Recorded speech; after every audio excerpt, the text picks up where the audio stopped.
नमस्कार दोस्तों, आप सभी का स्वागत है हमारे और आपके चैनल विही में। जैसा कि आपने वीडियो में देखा तो आज हम आसमानी बिजली के बारे में बात करने वाले हैं। तो आपके दिमाग में ऐसे सवाल आते होंगे कि आसमान में बिजली कैसे बनती है, बिजली क्यों चमकती है, बिजली किस पे गिरती है, बिजली के कड़कने से इतनी आवाज़ क्यों होती है, बिजली गिरने से क्या क्षति होती है, क्या नुकसान होता है, आसमानी बिजली से कैसे बचा जाए। तो चलिए आज का वीडियो शुरू करते हैं। बिजली कैसे बनती है? जब ज़मीन गर्म होती है तो ज़मीन के ऊपर की हवा को गर्म करती है और गर्म हवा धीरे धीरे ऊपर की ओर बढ़ती है। जैसे ही हवा ज़मीन के ऊपर उठ जाती है, हवा में मौजूद जल बाष्प ठंडे हो जाते हैं और बादल बन जाते हैं। जितनी ज़्यादा हवा ऊपर उठती है उतना ही बादल का आकार बढ़ता जाता है। बादल के ऊपर तापमान 0 डिग्री से कम हो जाता है। तापमान के इतना कम होने की वजह से जल का जो बाष्प होता है वो छोटे छोटे बर्फ में बदल जाता है। बर्फ के छोटे छोटे भाग जब हवा में यहाँ वहाँ चलते हैं तो एक दूसरे से टकरा जाते हैं। इन सभी टकरावों के कारण विद्युतीय आवेश का निर्माण होता है। तभी एक साधारण बादल गरजने वाला बादल बन जाता है और हम इसे आसमान में बिजली कड़कना भी कहते हैं। दूसरा सवाल हमारे दिमाग में ये आता है कि आसमान में बिजली क्यों चमकती है। बर्फ के छोटे छोटे भाग आपस में टकराने से विद्युतीय आवेश का निर्माण होता है और आखिरकार पूरा बादल विद्युतीय आवेशों से भर जाता है। हल्के पॉजिटिव चार्ज वाले आवेशित कण बादल के ऊपर अपना स्थान बना लेते हैं और जबकि भारी नेगेटिव चार्ज वाले आवेशित कण बादल के नीचे आ जाते हैं। जब पॉजिटिव चार्ज और नेगेटिव चार्ज काफ़ी बड़े हो जाते हैं तो एक विशाल चमक के साथ जोरदार बिजली बादल के भीतर दोनों चार्जों के बीच कड़कती है। आसमानी बिजली 3 प्रकार की होती है। फर्स्ट है क्लाउड लाइटनिंग, सेकंड है cloud to cloud lightning, third है क्लाउड टू ग्राउंड लाइटनिंग। जैसा आपको नाम से ही पता चल रहा है उसको हम थोड़ा डीप में समझ लेते हैं। क्लाउड लाइटनिंग, क्लाउड लाइटनिंग का मतलब होता है कि बादल के अंदर ही बिजली चमकती है और इसकी आवाज़ नहीं आती है ज़मीन तक, इसे क्लाउड लाइटनिंग कहते हैं। दूसरा पॉइंट है क्लाउड टू क्लाउड लाइटनिंग। इसमें बिजली तो चमकती है पर ऊपर वाले बादल से नीचे वाले बादल पे गिरती है, इसे कहते हैं क्लाउड टू क्लाउड लाइटनिंग। बिजली ज़मीन पे नहीं गिरेगी, बिजली गिरेगी जो बादल के नीचे बादल होगा उसके ऊपर गिरेगी, तो इसी वजह से उसको क्लाउड टू क्लाउड लाइटनिंग कहा जाता है। तीसरा पॉइंट है क्लाउड टू ग्राउंड लाइटनिंग।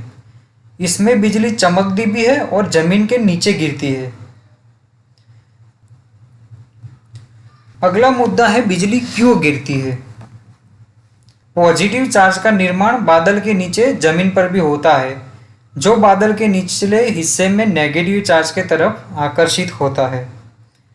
ज़मीन पर मौजूद वस्तुएं जैसे कि स्टील, पेड़, पृथ्वी पॉजिटिव रूप से आवेशित हो जाते हैं।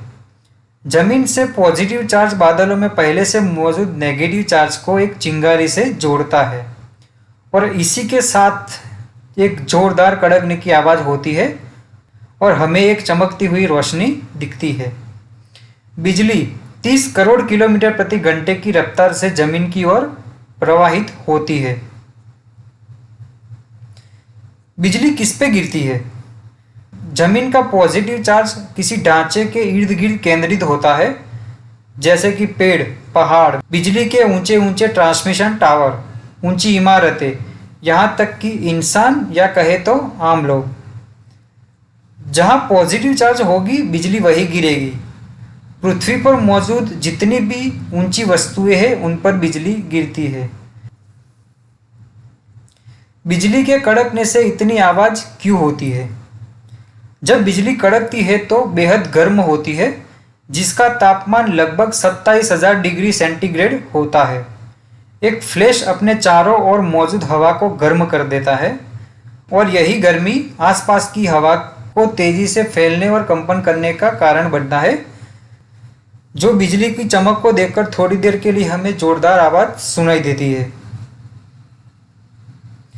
अभी आपके दिमाग में सवाल आता है या कई अफवाहें भी फैलाई जाती है कि मोबाइल पर बिजली गिरती है, मतलब हम मोबाइल का यूज़ करेंगे तो उस पर बिजली गिरने की संभावना बढ़ जाती है। तो इसका आंसर है नहीं, ऐसा नहीं होता है। यदि आप पर बिजली गिरनी होगी तो आपके हाथ में मोबाइल फ़ोन हो या ना हो, इससे कोई फ़र्क नहीं पड़ता है। बिजली को देखा जाए तो कई मीटर चौड़ी होती है, इसलिए सिर्फ एक छोटे से मोबाइल से ये समस्या नहीं आती है कि मोबाइल पकड़ने से मोबाइल पे बिजली गिरेगी। बिजली गिरने की समस्या उन उपकरणों को रखने से है जो वायर से चार्ज किए जा रहे हैं, जैसे कि लैंडलाइन फ़ोन होता है हमारे। बिजली गिरने से क्या क्षति होती है, क्या नुकसान होता है? हर साल बिजली गिरने से दुनिया में लगभग 2000 लोग मारे जाते हैं। बिजली गिरने से कई लोग स्थायी बीमारियों से पीड़ित हो जाते हैं, जिनमें स्मृति हानि, चक्कर आना, कमजोरी और अन्य बीमारियां शामिल है। बिजली गिरने से दिल का दौरा और बहुत गंभीर जलन हो सकती है, लेकिन राहत की बात यह है कि आसमानी बिजली की चपेट में आने वाले हर 10 लोगों में से 9 लोग जीवित रहते हैं। आसमानी बिजली से कैसे बचा जाए? कई घरों में एक बिजली पट्टी सबसे ऊंची जगह लगाई जाती है, जिससे बिजली को जमीन में हानि रहित रूप से भेज देते हैं। घरों में प्लम्बिंग, गटर या अन्य सामग्रियों से भी बिजली को ग्राउंड किया जा सकता है। जमीनी इमारतें सुरक्षा प्रदान करती है, लेकिन जो लोग चलते पानी को छूते हैं या लैंडलाइन फ़ोन का उपयोग करते हैं, उन्हें बिजली से झटका लग सकता है। आसमानी बिजली गिरे तो क्या करें? यदि आप खुले में हो तो शीघ्र किसी पक्के मकान में शरण ले। सफ़र के दौरान अगर रास्ते में है तो वाहन में ही बने रहे। समूह में ना खड़े होके अलग अलग खड़े रहे। यदि आप जंगल में हो तो बौने एवं घने पेड़ों के शरण में चले जाए। धातु से बने कृषि यंत्र, डंडा आदि से अपने को दूर कर ले। आसमानी बिजली के झटके से घायल होने पर पीड़ित व्यक्ति को तत्कालिक नज़दीकी प्राथमिक चिकित्सालय केंद्र ले जाने की व्यवस्था करें। स्थानीय रेडियो एवं अन्य संचार साधनों से मौसम की जानकारी प्राप्त करते रहे। यदि आप खेत में काम कर रहे हो और किसी सुरक्षित स्थान की शरण न ले पाए तो आपको उस स्थिति में क्या करना है? जहाँ है वहीं रहे। हो सके तो पैरों के नीचे सूखी चीज़ें जैसे लकड़ी, प्लास्टिक, बोरा या सूखे पत्ते रख ले। दोनों पैरों को आपस में सटा ले। दोनों हाथों को घुटनों पर रखकर अपने सिर को जमीन की तरफ या यथासंभव झुका ले तथा सिर को जमीन से सटने न दे, मतलब टच नहीं होना चाहिए जमीन से। जमीन के ऊपर कदापि लेटे नहीं। जब बिजली गिर रही हो तो जमीन के ऊपर कभी भी मत लेटिए। आसमानी बिजली गिरे तो क्या न करें? खिड़की या दरवाजे बरामदे के समीप तथा छत पर न जाए। तालाब और जलाशय के समीप न जाए। बिजली के उपकरण या तार के संपर्क से बचे। बिजली के उपकरणों को बिजली के संपर्क से हटा दे, मतलब हमारे घर में जो बिजली से उपकरण चल रहे हो इलेक्ट्रिसिटी से, उसको जब तक बिजली गिर रही हो तब तक ऑफ कर दे या पावर ऑफ कर दे, या सबसे अच्छा ऑप्शन ये है कि उसके प्लग को वहाँ से निकाल ले। ऐसी वस्तुएं जो बिजली की सुचालक है उनसे दूर रहे। बाहर रहने पर धातु से बनी वस्तुओं का उपयोग ना करें।